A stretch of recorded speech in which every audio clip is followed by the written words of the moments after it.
suis Dr Babo Amadouba, directeur général du Fonds de financement de la formation professionnelle et technique TRAFET. J'ai été nommé à la tête du TRAFET le 15 mai 2024. Donc à l'issue de ma nomination, après ma prise de service, nous avons développé trois approches.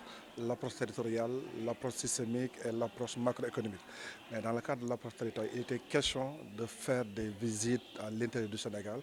Par tout simplement TRAFET en dehors de Dakar, là où se trouve le siège, on a 5 pôles. Nous avons un pôle dans la zone ouest qui se trouve au niveau de Pikine, un pôle dans la zone centre qui regroupe les régions de Fatick, Kaolack, Diourbel et Kaffrine, un pôle au niveau de la zone est, Kédougou et Tamba, zone sud, Ziguinchor, Sédhiou et Kolda, zone nord, on a Louga, Saint-Louis et Matam. Maintenant, c'est dans ce cadre que cette semaine, nous avons entamé une visite au niveau de la zone nord. Donc cette visite a d'abord pour vocation de rencontrer mon personnel du chef, mais plus particulièrement l'ensemble des centres qui travaillent avec le Fonds de financement de la formation professionnelle. J'aime le rappeler souvent en disant que ce n'est pas deux FPT, Fonds de formation, mais c'est le Fonds de financement de la formation professionnelle. Nous, on finance la formation pour accompagner les jeunes, on finance la formation pour faciliter l'accès. Raison pour laquelle lorsqu'on visite une zone, on en profite pour rencontrer l'ensemble des centres, l'ensemble des partenaires qui travaillent avec nous. Donc c'est l'objet de notre présence ici au Centre des arts et des cultures africaines. C'est notre vocation principale parce que le 14 octobre 2024, le président a présenté l'agenda national de transformation avec la vision Sénégal 2050, le master plan 2025-2035 et le plan quinquennal 2024-2029. Et dans ce plan, il y avait 4 axes. Axe 1, bonne gouvernance. Axe 2, aménagement, développement durable. Axe 3, capital humain. Axe 4, économie endogène. Et nous, tout ce que fait TRAFET, c'est entièrement dans l'axe 3, capital humain de qualité. Comment accompagner cette jeunesse? Dans la mesure où l'ANSD nous a montré que nous avons une population jeune, une population très jeune, dont 75% a moins de 34 ans. La moitié, 50,2%, ils ont moins de 19 ans. Ce qui donne en valeur absolue 13 500 000 qui ont moins de 34 ans et 9 millions qui ont moins de 19 ans. Maintenant, compte tenu de ce capital humain, parce que là, pour développer un pays, on a besoin de capital humain, capital naturel et capital culturel. Nous, on a ce capital humain. Maintenant, ça dépend de ce que l'État est prêt à faire pour cette jeunesse.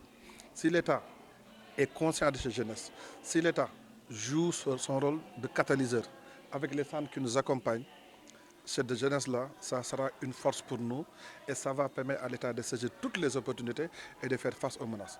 Par contre, si l'État ne fait rien par rapport à cette jeunesse, ça sera une faiblesse pour nous et une menace pour l'État du Sénégal. Raison pour laquelle nous, on fait le tour du Sénégal, on pouvait rester au niveau d'accord, on fait le tour du Sénégal pour voir par nous-mêmes ce qui se passe et qu'est-ce qu'il faut faire de manière rapide, urgente par rapport à cette jeunesse-là. Maintenant, il y a plusieurs orientations, mais actuellement, le plus important, c'est l'approche systémique. C'est pour l'approche systémique, dans la mesure où on a cette population jeune. Donc, pour régler le problème d'emploi des jeunes, il y a plusieurs actions qu'il faut combiner de manière harmonieuse, allant de l'orientation, la formation, l'apprentissage, l'artisanat, le financement, la formalisation, l'entrepreneuriat et l'incubation. Donc, l'approche systémique permet de prendre toutes les structures au Sénégal qui travaillent autour et chacun va apporter sa contribution pour qu'ensemble qu'on puisse créer un parcours pour les jeunes. Et ces jeunes-là, pour vous dire à quel point nous on est prêts, on les a divisés en 3 groupes. Le premier groupe, ce sont ceux qui n'ont ni qualification ni projet. Ces jeunes-là, on va les accompagner vers la formation. Deuxième groupe, ce sont ceux qui ont une qualification sans projet, on va les accompagner vers l'emploi salarié. Et maintenant, le troisième groupe, ce sont les jeunes qui ont un projet d'entrepreneuriat. Et là, on va les accompagner vers le financement. Donc voilà comment on peut régler le problème d'emploi des jeunes. Il faut identifier le problème, parce qu'on dit souvent un problème posé à moitié résolu. Donc ça, c'est déjà fait. Maintenant, en 2025, espérons qu'Inch'Allah que ça va aller. Le problème, on va le résoudre au fur et à mesure. L'immigration irrégulière, ça dit qu'est-ce qui pousse les jeunes à aller à s'immigrer? C'est parce qu'ils n'ont pas les opportunités. Et au-delà de l'emploi, au-delà de trouver l'emploi, souvent il y a une chose capitale. On dit l'espoir est la quintessence de l'illusion humaine. Moi, je pense que les gens qui veulent prendre les pirogues, en quelque sorte, ce sont des gens qui n'ont pas d'espoir. Nous, la première chose qu'on peut faire là, à l'immédiat, c'est susciter l'espoir. En disant, nous avons compris, voilà ce qu'on vous propose et on va le faire. Une fois que l'espoir renaît, le reste maintenant, on va le concrétiser. Et cet espoir-là, je pense qu'on l'a fait. On a parlé à la jeunesse. Parce que nous, on n'hésite pas. À chaque fois qu'on rentre quelque part, on parle à cette jeunesse face to face en disant, on comprend votre souffrance, on va mettre des solutions. Et ces solutions-là, c'est étape par étape, comme je viens de le dire, orientation, formation, apprentissage, entrepreneuriat, incubation jusqu'à l'insertion. Et nous, on sait déjà là où on va.